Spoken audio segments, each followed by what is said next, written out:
Success मंत्रा academy में आपका स्वागत है। मैं मुकेश सर आपको लेके आया हूँ मैथ की क्लास। जैसे स्टूडेंट कमेंट्स कर रहे थे सर मैथ की क्लास नहीं आ रही है, जीएस की आ रही है जो मनमोहन सिंह ला रहे हैं और अनिल सर पॉलिटी पढ़ा रहे हैं, इकोनॉमिक्स पढ़ा रहे हैं। तो स्टूडेंटों की डिमांड थी सर मैथ की भी क्लास आए, तो मैं आज से आपको मैथ की क्लास शुरू कर रहा हूँ।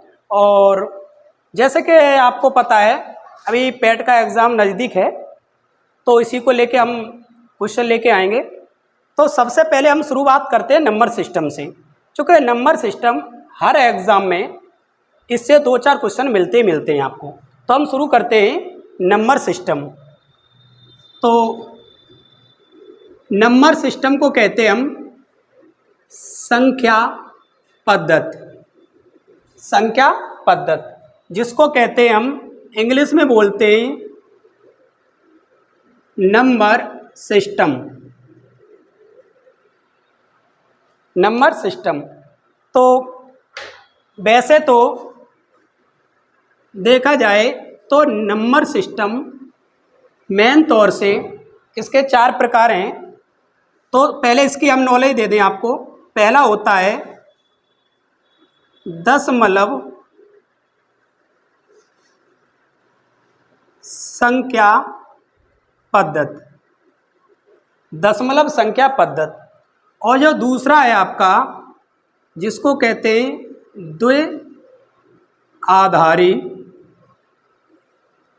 द्विआधारी संख्या पद्धति। द्विआधारी संख्या पद्धति को हम बाइनरी नंबर सिस्टम भी कहते हैं। तो ये इंग्लिश है बाइनरी नंबर सिस्टम, ये हिंदी में लिखा हुआ आता है कि बाइनरी नंबर सिस्टम। अगला हमारा जो है वो है ऑक्टल। ऑक्टल संख्या पद्धति। और अपना जो नेक्स्ट है वो है हेक्साडेसिमल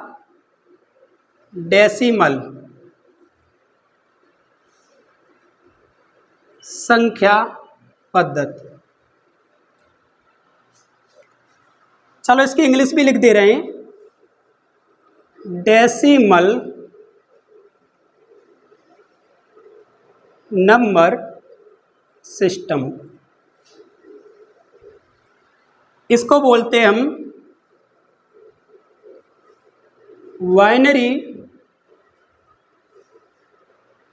वाइनरी नंबर सिस्टम। और अगला है हमारा, इसको बोलते हम ऑक्टल नंबर सिस्टम। और जो आपका अगला है इसको बोलते हम हेक्साडेसिमल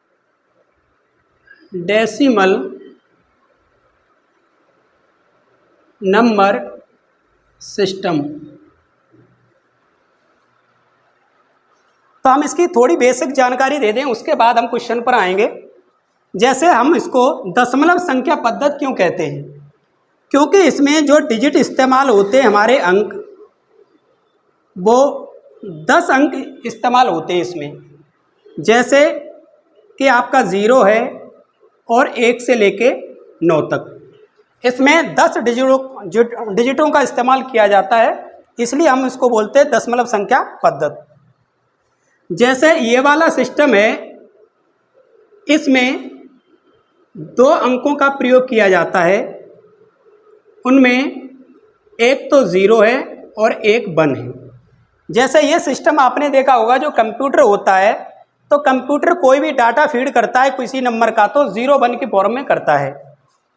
दूसरा है, अगला है हमारा, तो इसमें हम 8 अंकों का इस्तेमाल करते हैं।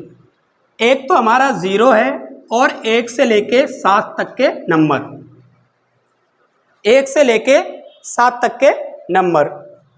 और इसकी बात करें, इसमें अंकों का प्रयोग होता है वो 16 अंकों का प्रयोग होता है, वो 16 अंकों का प्रयोग होता है।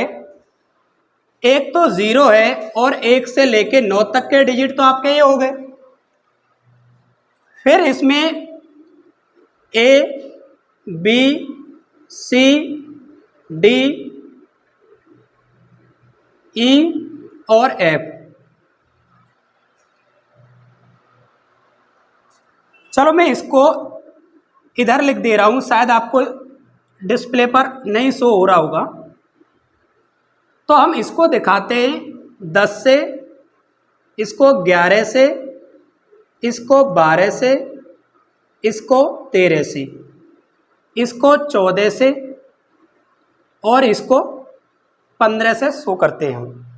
तो ये तो आपकी रही बेसिक जानकारी। हालांकि एग्ज़ाम में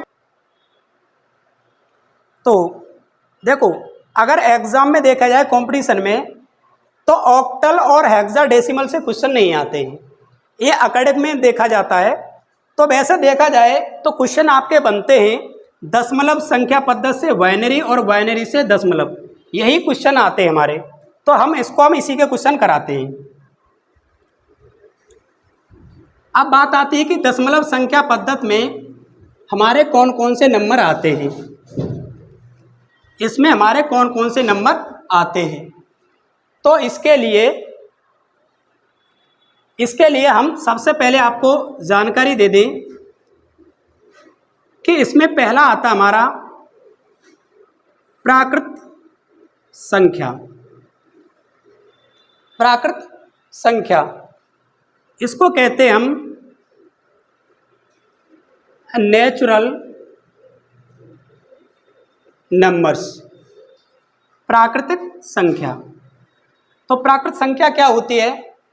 तो देखो, इसकी डेफिनेशन है ऑल काउंटेबल नंबर, यानी जिसको हम गिनते हैं, जिसको गिन सकते हैं, वो प्राकृतिक संख्या में आता है। तो जीरो नहीं होगा, जीरो से हम किसी को काउंट नहीं कर सकते। तो प्राकृत संख्या क्या होती है? जिसको हम गिन सकते हैं, काउंटेबल नंबर। जैसे बात करें, जैसे 1, 2, 3, 4, 5 इनफाइनाइट, ये हमारी होगी प्राकृत संख्या। ठीक है ना? दोबारा से डेफिनेशन सुन लें, सभी काउंटेबल नंबर यानी जिसको हम गिनते हैं उनको हम क्या कहते हैं? प्राकृत संख्या, नेचुरल नंबर्स कहते हैं। दूसरा हमारे आते हैं पूर्ण संख्या, जिसको हम कहते हैं होल नंबर्स, जिनको हम कहते हैं होल नंबर्स। अब इसकी डेफिनेशन क्या है? तो प्राकृतिक संख्या में जीरो को भी हम सम्मिलित कर लें, प्राकृतिक संख्या में हम जीरो को भी सम्मिलित कर लें तो वो कहलाता हमारा क्या? पूर्ण संख्याएं। जैसे 0, 1, 2, 3, 4 सोन अनंत तक। तो ये बात क्लियर होगी हमारी। प्राकृत संख्या क्या होती है? सभी काउंटेबल नंबर। पूर्ण संख्या क्या होती है? प्राकृतिक संख्या में जीरो को भी शामिल कर लें तो हमारा होता है पूर्ण संख्याएं कहलाती हैं। अगले हमारे आते हैं पूर्णांक, जिनको कहते हम इंटीजर्स। ये क्या होते हैं हमारे पूर्णांक? तो देखो, इसकी डेफिनेशन बहुत ही आसान है। All positive and negative numbers include zero. कहने का मतलब है कि सभी धनात्मक व ऋणात्मक संख्याएं जीरो सहित क्या कहलाती? पूर्णांक कहलाती। सभी धनात्मक व ऋणात्मक संख्याएं जीरो सहित क्या कहलाती? पूर्णांक। तो हम कह सकते हैं सभी धनात्मक व ऋणात्मक शून्य सहित क्या कहलाते हमारे? पूर्णांक। जैसे 0 है, 1 है, 2, 3, 4, 5 यानी पॉजिटिव नंबर अनंत तक होते हैं। ऐसा ही -1, -2, -3, -4, -5 सोन हमने पहले ही बता दिया सभी धनात्मक व ऋणात्मक नंबर जीरो सहित क्या कहलाते हैं, हमारे पूर्णांक कहलाते हैं। चलिए फिर हम आगे देखते हैं। अब ये तो आप समझ गए होंगे, क्योंकि मैं इनके नंबर सिस्टम के क्वेश्चन कराने से पहले आपको बेसिक जानकारी दे दूं। अब अगला हमारा आता है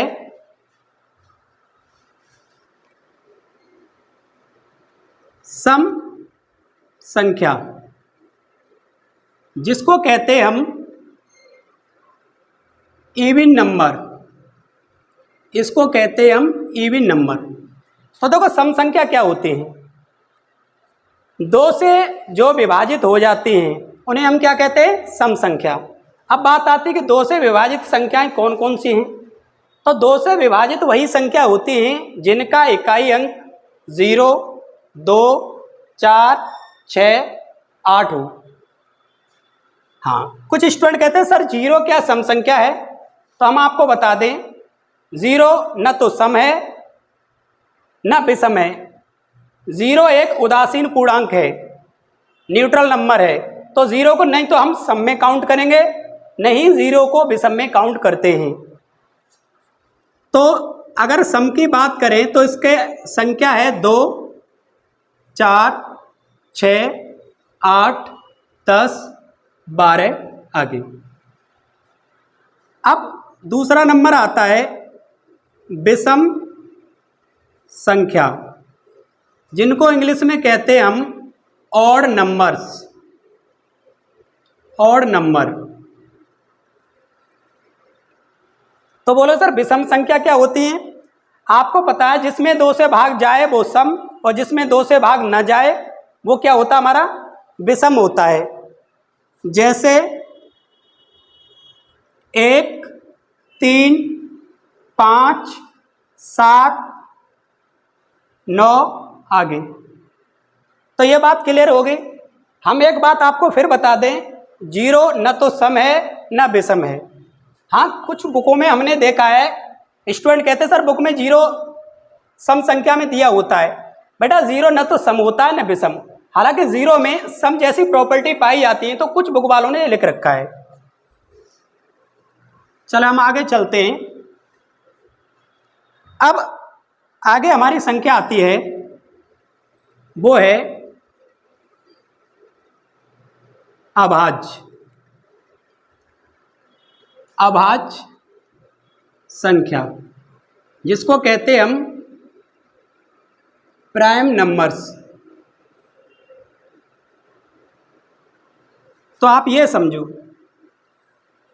इसमें स्टूडेंटों को बहुत कन्फ्यूजन होता है, इसमें स्टूडेंटों को बहुत कन्फ्यूजन होता है कि अभाज्य संख्या। तो हम बिल्कुल सिंपल डेफिनेशन बताएंगे, हालांकि इसकी डेफिनेशन को हम लिख भी दे रहे हैं, जो बहुत दिक्कत खड़ी करती है ये। यानी जिन संख्याओं के केवल 2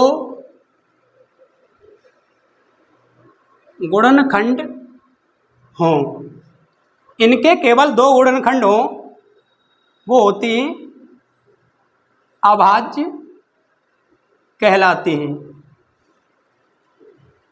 यानी वो नंबर जिनके ओनली 2 फैक्टर होते हैं, ओनली 2, तो वो क्या कहलाती है, हमारी अभाज्य संख्याएं।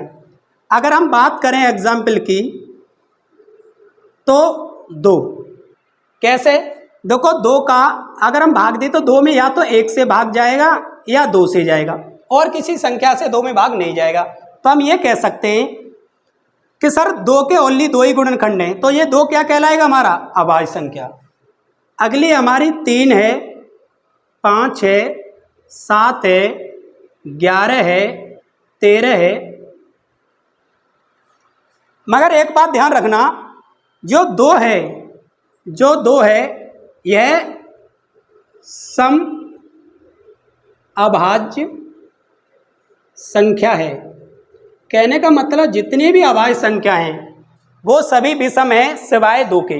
तो जो 2 है वो सम अभाज्य संख्या है, बाद बाकी अभाज्य संख्या सभी विषम है। ये भी बात आपको मालूम होनी चाहिए।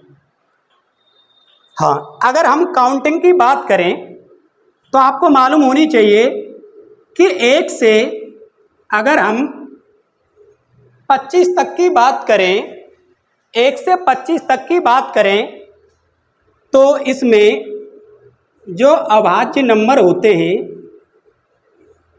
जो अभाज्य संख्या होती है, वो आपकी 9 होती है। और अगर हम 25 से 50 की बात करें, तो इसमें जो अभाज्य संख्याएं होती हैं वो 6 होती हैं। और अगर हम 50 से 75 की बात करें, तो इसमें अभाज्य संख्या होती है वो 6 होती हैं। और 75 से हम 100 की बात करें, तो इसमें विषम संख्याएं होती हैं वो 4 होती हैं। क्या होती है? 4। तो हम एक बात कह सकते हैं, वो ये है कि काउंटिंग में 1 से 50 तक 15 जो अभाज्य होती हैं, अभाज्य कितनी होती? 15। और 50 से 100 तक अभाज्य होती हैं, वो होती हैं 10। तो कुल मिला के 1 से 100 तक देखी जाए तो अभाज्य कितनी हो गई? 25। तो मेरा मानना है कि अब अभाज्य संख्याएं आपकी समझ में आ चुकी होगी। अभाज्य संख्याएं आपकी समझ में आ चुकी होगी। इससे भी हमें हेल्प मिलती है। ये एग्ज़ाम में इससे रिलेटेड मैं क्वेश्चन कराऊंगा, तब आपको वहाँ पर बहुत हेल्प मिलेगी। वहाँ हमें एग्ज़ाम में लिखने की ज़रूरत नहीं है कि हम गिनेंगे कितनी होगी, इससे भी हमें बहुत हेल्प मिलती है। चलो, ये तो आपने चलो कॉपी कर ही लिया होगा। आप पहली मेरी क्लास होगी है, इसमें बेसिक नॉलेज दे रहा हूँ, आगे क्वेश्चन बहुत कराऊंगा। अब हमारा दूसरा जो आता है वो आता है हमारा सह अभाज्य। क्या आता है? सह अभाज्य।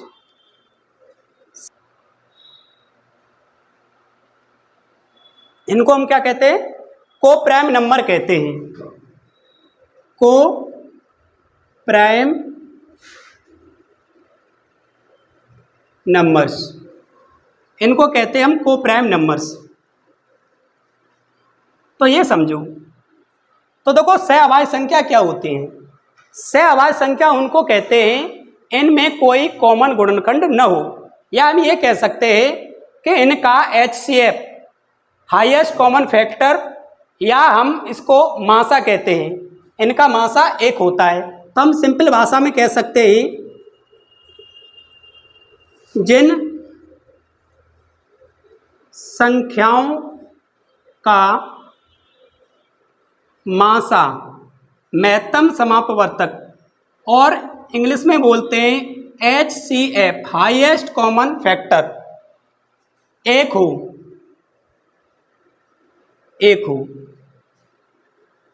जैसे बात की जाए तो 2 के साथ 3 भी है, 3 के साथ 5 भी है। अब बोलेंगे सर 8 के साथ 5 आ जाएगा? हाँ, आ जाएगा। आप कह रहे होंगे सर 8 भाज्य है, तो उससे नहीं। हमारी डेफिनेशन क्या कहती है कि जिनका मासा 1 होना चाहिए। तो ये ज़रूरी नहीं कि को प्राइम नंबर में सभी संख्याएं प्राइम ही हों, यानी अभाज्य हों, ऐसा कोई ज़रूरी नहीं है। हाँ, पहले शुरू में ऐसा था, मगर अब बाद में मैथ में सब कुछ मान लिया गया है। जैसे आप 8 के साथ 9 को भी ले सकते हैं, 4 के साथ 7 को भी ले सकते हैं। तो ये बात समझ में आ गई होगी आप लोगों के। इसी का अगला एक पॉइंट है जिसको कहते हैं हम युग्म अभाज्य। युग्म अभाज्य को हम जुड़वा अभाज्य भी कहते हैं। जुड़वा अभाज्य, इनको कहते हैं ट्विन प्राइम, इनको हम कहते हैं ट्विन प्राइम। तो देखो, युग्म अभाज्य क्या होते हैं? हम ये कह सकते हैं युग्म अभाज्य वो अभाज्य संख्याएं होती हैं जिनमें 2 का अंतर होता है। यानी हम ये कह सकते हैं जिन अभाज्य संख्याओं में 2 का अंतर होता है, जैसे 3 और 5 है, 5 और 7 है। फिर बोलोगे सर 11 के साथ 13 हो जाएगा, 17 के साथ 19 हो जाएगा। तो समझ गए, यानी डिफरेंस 2 होना चाहिए और दोनों ही संख्याएं अभाज्य संख्याएं होनी चाहिए, यानी प्राइम नंबर होनी चाहिए। तो वो क्या कहलाती है? युग्म अभाज्य, या उनको बोलते हैं ट्विन प्राइम। तो यहाँ तक आप समझ चुके होंगे। चलो हम आगे चलते हैं। अब इस लेक्चर में मैं पहले बेसिक जानकारी दे रहा हूँ, इससे अगला लेक्चर जो मेरा होगा उसमें इससे रिलेटेड जो क्वेश्चन होंगे वो मैं कराऊंगा। अब हमारा आता है अगला,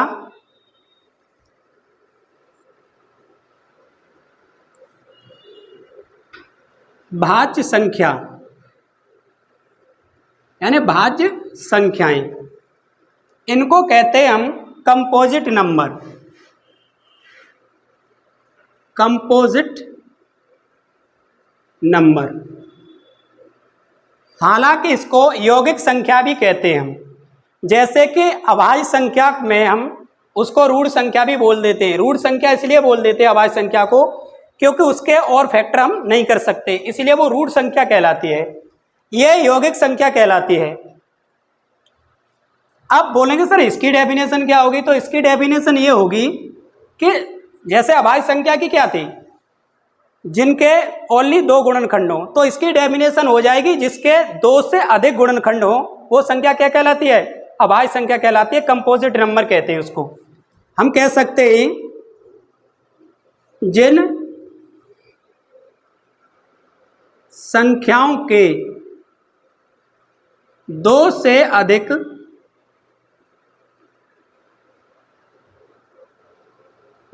अधिक गुणनखंड यानी फैक्टर होते हैं, भाज्य कहलाती हैं। तो अगर हम एग्जाम्पल समझें, जैसे तो 4 है। अब देखो 4 है तो देखना इसके फैक्टर करें तो देखो एक तो इसमें 1 से भाग जा सकता है, दूसरा 2 से भी भाग जा सकता है, तीसरा 4 से। तो बताइए इसके 2 से अधिक फैक्टर हुए नहीं हुए? अब इसके बाद आता है हमारा 6 है, 8 है, 9 है, आगे तो बहुत है संख्या। तो अगर क्वेश्चन आए कि प्रथम भाज्य संख्या कौन सी है, तो आपकी प्रथम भाज्य जो संख्या है वो प्रथम भाज्य संख्या कौन सी है आपकी? 4। ध्यान रखना प्रथम भाज्य संख्या है वो क्या है हमारी? 4 है। यानी भाज्य संख्याओं की शुरुआत 4 से हो रही है, क्योंकि 4 ही पहली संख्या ऐसी है जिसके 2 से अधिक गुणनखंड हैं। चलो ये हो गया हमारा भाज्य संख्या।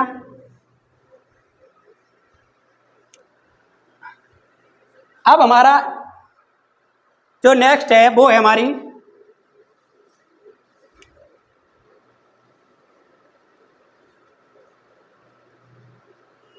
परमेय संख्या, जिसको कहते हैं हम रैशनल नंबर। Rational number. तो देखो परमेय संख्या में बहुत कन्फ्यूजन रहता है। हम ऐसे ही रट लेते हैं कि ये परमेय संख्या है, नहीं है, ऐसा हो तो ऐसा होगा। तो आप परमेय संख्या को समझें। देखो तो हम डेफिनेशन नहीं निकाले, वैसे ही समझा दे रहे हैं। हम ये कह सकते हैं जिस संख्या को P बट्टे Q के रूप में हम लिख सकते हैं। पहली बात, जिस संख्या को P बट्टे Q के रूप में हम लिख सकते हैं और Q नॉट इक्वल टू 0।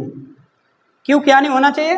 0 नहीं होना चाहिए। दूसरी बात, मेन बात है P और Q दोनों क्या होने चाहिए?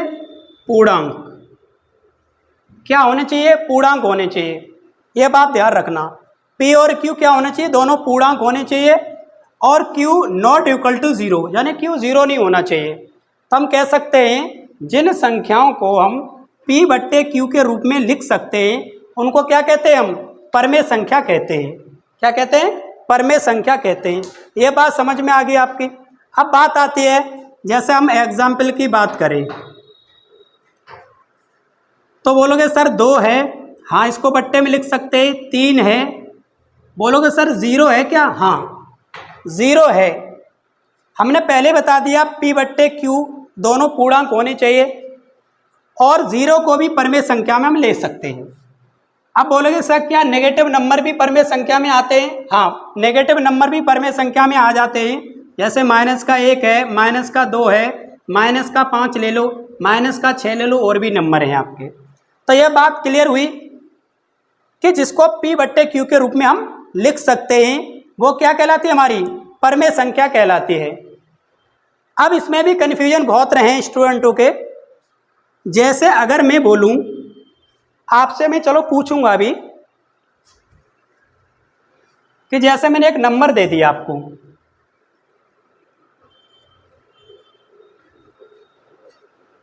कि √5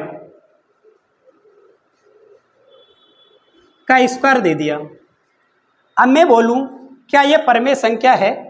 तो इसको हम सॉल्व करेंगे तो आपको मालूम होनी चाहिए कि √1 होती है इंटू 2, तो कुल मिला के कितना आया? 5। तो इसका मतलब है ये क्या है? ये परमेय संख्या है। क्या है? ये परमेय संख्या है। अगर मैं बोलूं √2 की पावर √2 और √2, अब मैं ये पूछना चाहता हूं क्या ये परमेय संख्या है या नहीं है? तो बताइए आप लोग कमेंट के माध्यम से कि ये परमेय संख्या है या नहीं है। तो हमने बोला सबसे पहले हम ये देखते हैं कि P अपॉन Q के रूप में इसको लिख सकते हैं। तो देखो आपको मालूम होनी चाहिए, आपने घातांक में पढ़ा होगा कि a की पावर m की पावर n हो तो हम इसको a की पावर m इंटू n लिख सकते हैं। तो इसी प्रकार √2 है, इसको मैं √2 इंटू √2 लिख सकता हूँ। और आपको बात मालूम होगी कि √2 है, इसका मल्टीप्लाई √4 हो जाएगा, सेम करड़ी है हमारी, और रूट से बाहर आने पर क्या हो जाएगा? ये 2 हो जाएगा। अगर इसको सॉल्व करेंगे तो आपको पता है इसकी करड़ी की घात 1/2 है और ये 2 है, तो कुल मिला के कितना आया? 2 आया। तो ये क्या परमेय संख्या है? तो हम कह सकते हैं ये परमेय संख्या है। ये क्या है? परमेय संख्या है। तो ये बात समझ में आ गई होगी आपकी कि परमेय संख्या में 0 भी आता है, नेगेटिव नंबर को भी हम ले सकते हैं परमेय संख्या में। तो ये बात क्लियर होगी हमारी। चलो हम आगे चलते हैं। अब क्वेश्चन और भी कराऊंगा मैं, क्वेश्चन में आपको और ज़्यादा जानकारी मिल जाएगी। क्वेश्चन बहुत टाइप के कराऊंगा इनके भी। अगला है हमारा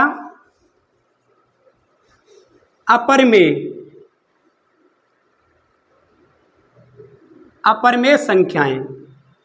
तो इनको कहते हैं हम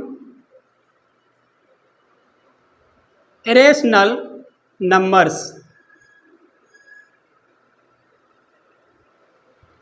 तो इसको समझिए अपरमेय संख्या क्या होती है।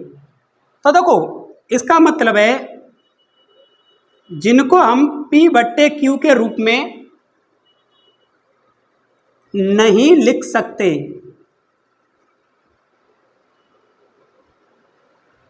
या जिन संख्याओं का हम मूल यानी रूट नहीं निकालते हैं तो वो करड़ी कहलाती है। तो करड़ी वाली संख्या क्या होती है? हमारी अपरमेय संख्या में आ जाती हैं। जैसे हम बोलते हैं रूट वाली संख्या, क्या रूट वाली संख्या क्या हो जाती है? हमारी अपरमेय संख्या कहलाती है।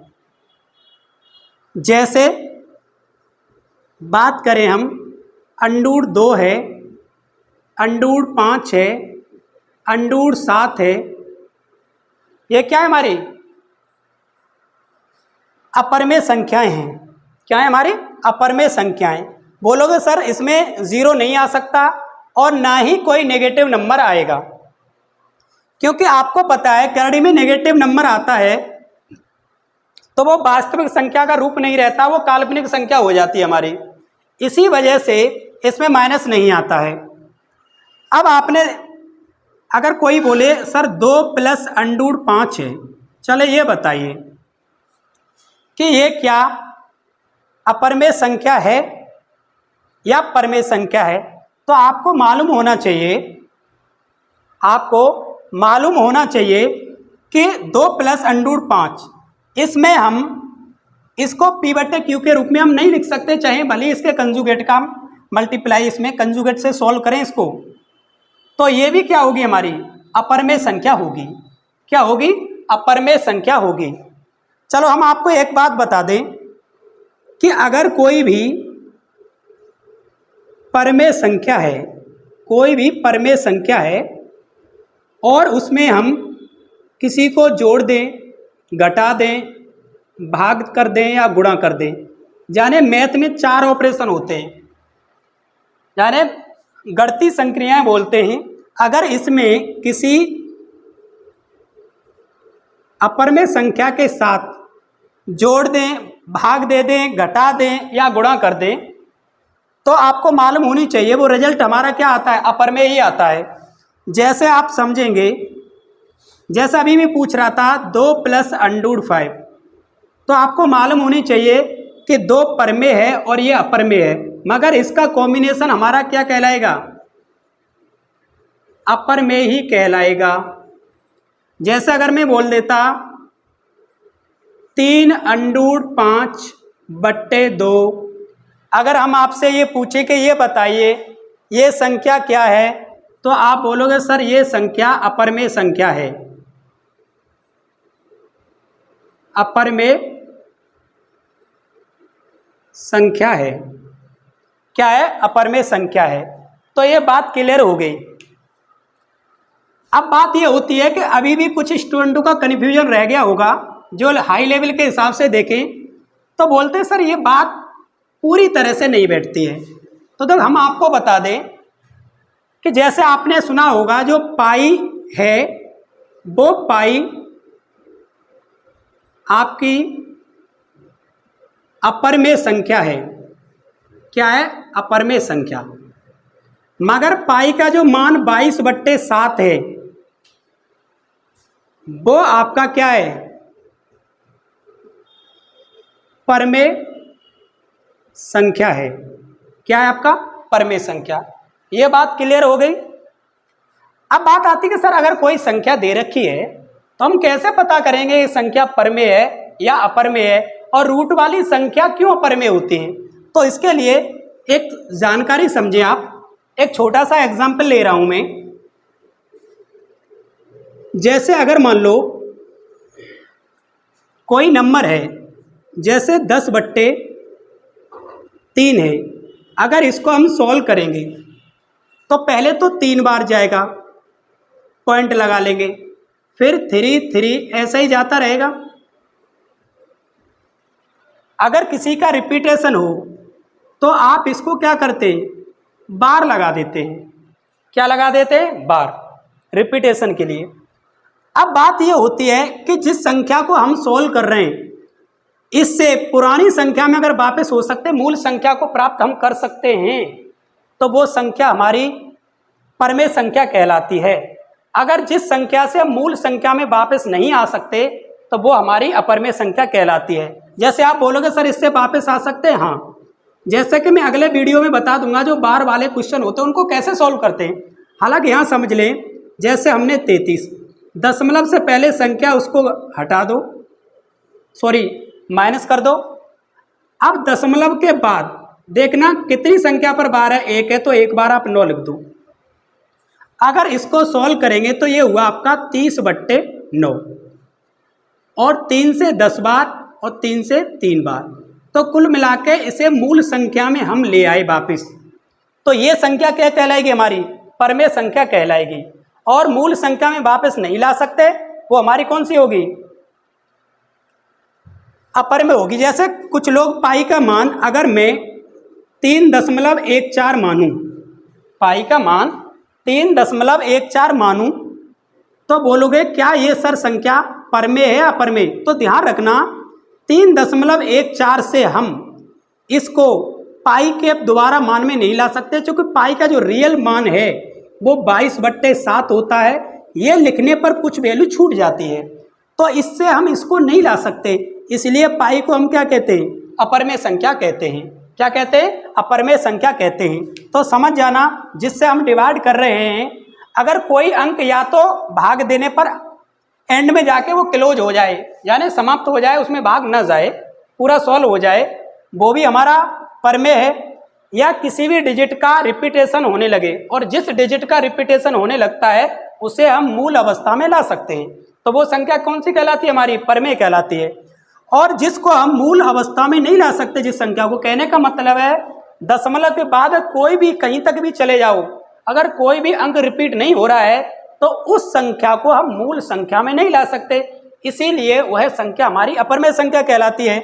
जैसे अगर मान लो अभी वैल्यू आती कि √5 की बात है, अगर इसका वर्गमूल लोगे आप तो दशमलव में जाएगा, पूरा वर्गमूल नहीं आएगा, और जहाँ तक भी जाओगे दशमलव में, उसके बाद आप इसको पूर्ण रूप में नहीं ला सकते। इसीलिए रूट वाली संख्याओं को हम बोल देते हैं, क्या हुआ हमारा? तो रूट वाली संख्याओं को बोल देते हैं हम क्या? अपरमेय संख्या हुई। क्या हुई? अपरमेय संख्या। तो ये बात आपकी समझ में आ गई होगी। अब बोलते हैं सर वास्तविक संख्या क्या होती है? वास्तविक संख्या, जिसको कहते हैं हम रियल नंबर। क्या? Real number. क्या कहते हैं हम? तो देखो, अब हमारी बात आती है वास्तविक संख्या, रियल नंबर। तो देखो, वास्तविक संख्या की डेफिनेशन बहुत आसान है। कैसे? कि परमेय तथा जो अपरमेय है, परमेय तथा अपरमेय संख्याओं को, परमेय तथा अपरमेय संख्याओं को एक साथ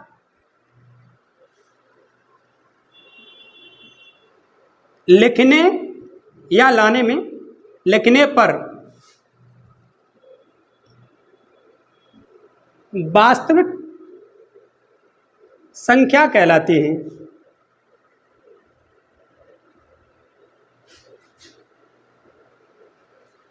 तो अब तक आपको जितने भी बात पढ़ाई, प्राकृतिक संख्या, पूर्ण संख्या, अभाज्य संख्या, सभी क्या वास्तविक संख्या हैं। अगर हम एग्जाम्पल की बात करें तो बोलोगे सर 2, 3 है, √5 है, 6 है, √7 है, 0 है, तो ये सभी क्या कहलाएंगे? हमारी वास्तविक संख्या कहलाएंगी। क्या कहलाएंगी? हमारी वास्तविक संख्या कहलाएंगी। तो अब ये बात क्लियर होगी। तो हमारा लेक्चर ज़्यादा बड़ा नहीं हो जाए, तो आपको मैंने इतनी बेसिक जानकारी दी। अब नेक्स्ट वीडियो में मैं इससे रिलेटेड क्वेश्चन लेके आऊँगा।